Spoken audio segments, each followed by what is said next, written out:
I rise today as the new senator from the state of Michigan, and in particular to recognize the 10-year anniversary of the declaration of emergency for the city of Flint, Michigan, 10 years on. In April of 2014, the city of Flint decided to switch the city's water source from Lake Huron to the Flint River. It was a decision made by state officials to save money at the time, but neither the city nor the state made sure to treat the new water before it came into Flint's taps. And because of that, an American city was poisoned. In less than 2 years, 100,000 people were exposed to toxic levels of lead, bacteria, heavy metals like iron, and chemicals known to cause cancer. That includes about 10,000 children. Imagine the big house at U of M packed on a game day, and that's how many people were poisoned. 10 years ago this week, President Barack Obama declared a federal state of emergency in the city of Flint, and that declaration wasn't necessarily the beginning of the crisis, but it was supposed to be the beginning of the end, a turning point where Flint could begin to recover. But let me be clear, the crisis in Flint has not ended. Not in Flint, not in Michigan, and as a Michigander and Flint's senator, not for me. Flint is a community still in pain, still seeking justice, still seeking accountability. And as Flint's newest senator, I wanted to be here on the 10-year anniversary to make sure Michiganders and Americans don't forget what happened. So like I said, let's review the bidding. Flint is an apocalyptic poisoning of an American city. And it should be a warning to all Americans of what happens when there's not accountability. It's a story of government's failure to protect its citizens, and more than that, it's a story of human tragedy, of ordinary people living ordinary lives, people like Brittany Thomas. Brittany lives in Flint. She has 2 children, Jabari and Janaea. Janaea was just a year old when the city of Flint switched their water from the Flint River. Jabari was 4. Around her, Brittany's neighbors began seeing foam coming out of their taps. Their water was yellow or brown or rust-colored. It smelled metallic. Visible particles were floating around in the water. Soon, Brittany and her children started developing unexplained rashes. Janaea's soft baby skin was streaked with red, riddled with bumps. Concerned, Brittany, of course, reached out to her pediatrician. Then her children started having seizures. For months, they were in and out of the hospital. Brittany didn't know why. She could only watch in panic as her kids grew sicker. To the parents watching this, imagine your 1-year-old baby, this tiny, helpless life that you're supposed to protect, seizing again and again, and you have no idea what's going on. There are no words to describe that terror. Being in and out of the hospital had other consequences. Brittany lost multiple jobs. She began struggling with her bills. She was forced to borrow money from loved ones, and the effects of these unexplainable illnesses seeped into every aspect of their lives. For the rest of 2014, more and more families in Flint began to experience sudden, strange symptoms: thinning hair, rashes, seizures, pain, and chronic conditions. Kids began developing speech impediments, seemingly out of nowhere. Students consistently getting A's and B's were suddenly having a hard time being able to read or think clearly. Their grades slipped. Some developed learning disabilities. Many kids started showing changes in their behavior, where once they were calm, sweet, and curious, they became extremely anxious, emotional, and aggressive. Their parents have no idea why. There was no visible reasons, no obvious explanation. Water, even when it's poisoned, leaves very few visible scars. It wasn't until doctors ran blood tests that Brittany discovered her children had lead poisoning. Families across the city started to get the same diagnosis.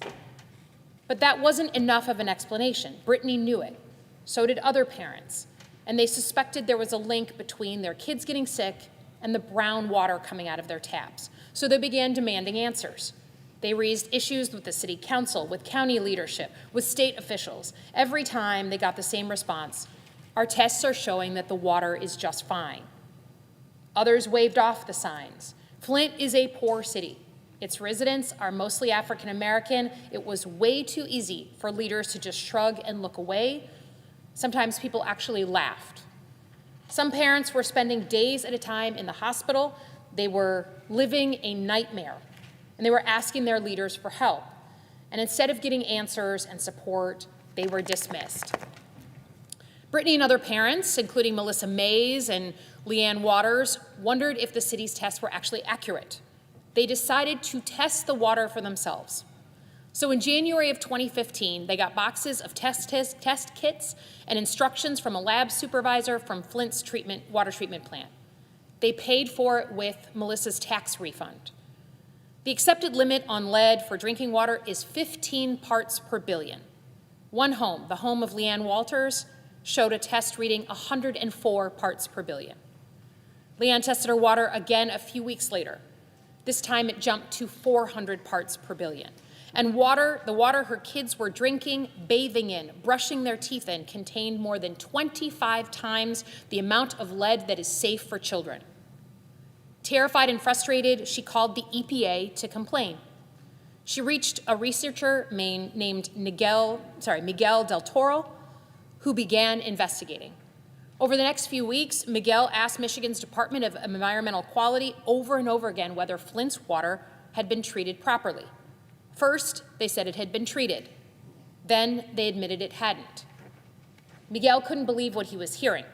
Flint was an older city, which meant their plumbing was mostly lead pipes. In his field, it was common knowledge that corrosion control was needed to prevent exactly this type of crisis. Brittany, Melissa, and other parents organized marches and protests almost every week.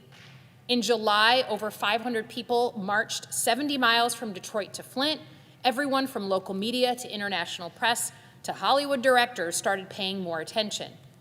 And yet, when Michigan outlets reached out to the state's environmental department, their spokesman said the following: "Anyone who is concerned about lead in the drinking water in Flint can relax." Doctors, like Dr. Mona Hanna, a pediatrician, compared the results to her own patients' records from the last 2 years. The results matched exactly. Flint was being poisoned by its own drinking water.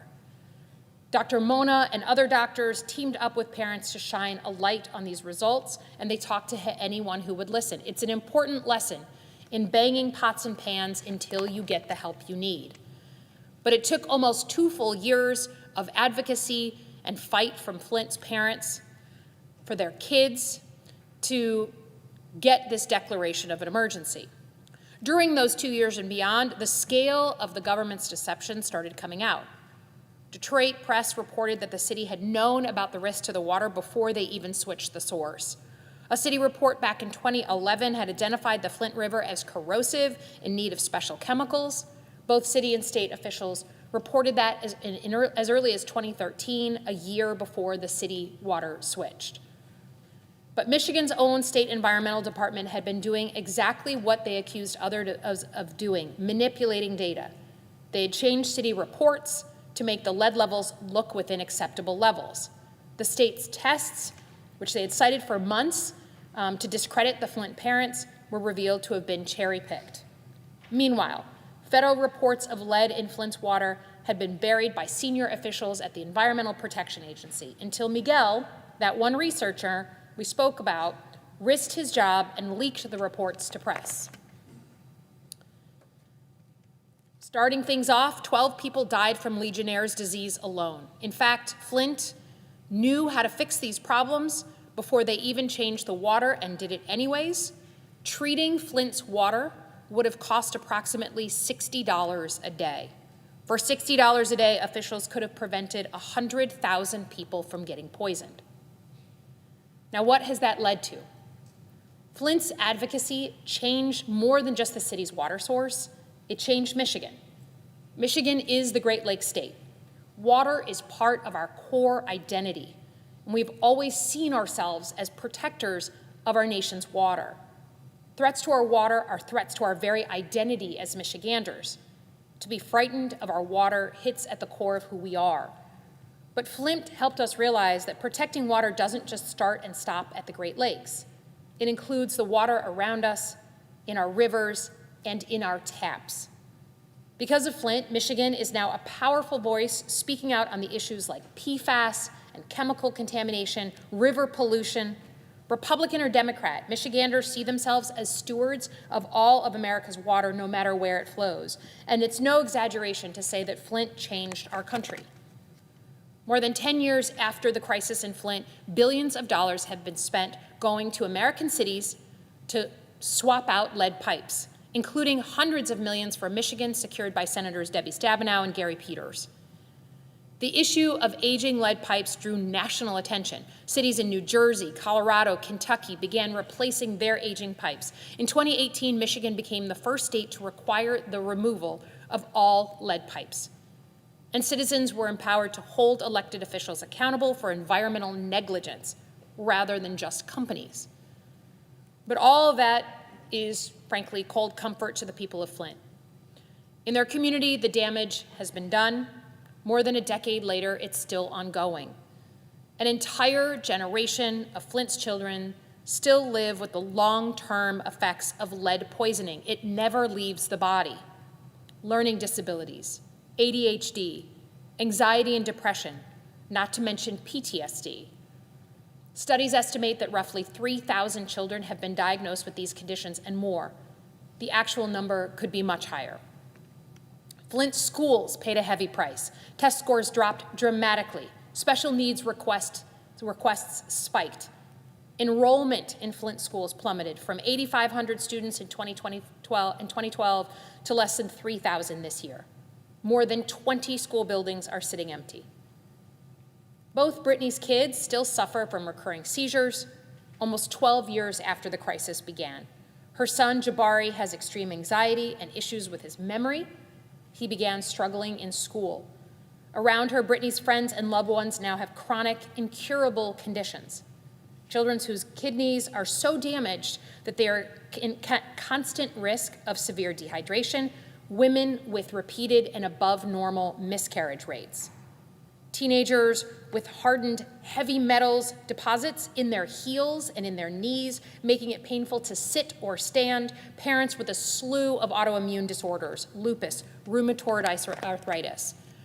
With every hospital stay, every specialist visit, every missed day of school, Brittany and her loved ones are forced to relive that trauma, helplessness, panic, and confusion, not to mention pain in their everyday lives. The story is not over yet, even 10 years on. They're still fighting to be heard. Flint wants accountability. Who wouldn't? They deserve nothing less. After an American city is poisoned, people died. Children lost their parents. People lost their siblings, neighbors, friends. So nearly 10 years later, Flint residents have brought charges, criminal and civil, against everyone involved in treating this catastrophe. They sued the city. They sued the county. They sued the engineers who switched, the engineering firms, who switched Flint's water. They sued the state of Michigan, including Governor Rick Snyder at the time, for their staggering lack of oversight. And they've sued the EPA, which was supposed to be the backstop for everything, who consistently buried reports of lead poisoning instead of holding officials accountable. Most of these cases have been settled, with one notable exception, the EPA. More than a decade later, the EPA is denying, deflecting, and dragging out this cause in court. And in fact, the Trump administration, just like the Biden administration, has the ability to settle this case without Congress or anyone else. They should either take their day in court or settle fairly. But it was never really about money for Flint. People wanted someone to take responsibility. And unfortunately, Flint residents are yet to see anything from a settlement over the last decade. Timeliness for the rest of their payouts are vague and always changing, and estimated amounts of initial payments are unacceptably small. It's possible that Flint families will not see the dollars that they are owed.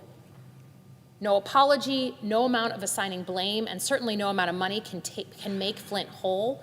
But even after all they've endured over the past decade, this community is being denied what little they were promised. And that should make every American furious. Now, as Flint's newest federal senator, I see my responsibility to fight for Flint. It's not their job to push, prod, or hope a decade later. Flint deserves someone who actually is up for that fight. I am determined to follow in the footsteps of the leaders who have come before me, former Congressman Dan Kildee, former Senator Debbie Stabenow, Gary Peters, Jim Ananich, Mayor Sheldon Neely, who's now still in office. These are people who have fought for Flint, in Michigan, and in this very building. I will take that torch proudly and strive to be worthy of the appreciation of Flint residents. I know there will be more fights and setbacks for Flint. There will be consistent fights for dollars, to get over promises broken, for accountability and apologies, but I want to say here on the floor of the Senate directly to Flint, no matter what is coming, I have your back, and it is my responsibility to fight for you. Thank you, Mr. President, and I yield back.